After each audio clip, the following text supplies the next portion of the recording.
સુરતના ગડોદરા વિસ્તારમાં હત્યાનો બનાવ 43 વર્ષીય માતા સાથે પ્રેમ સંબંધ રાખનાર યુવકને 32 વર્ષીય પુત્રએ પતાવી દીધો।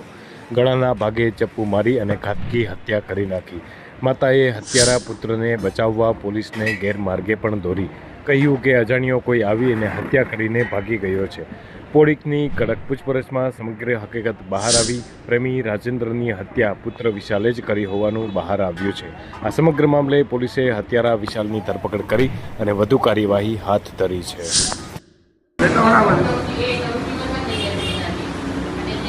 લઈ જજો।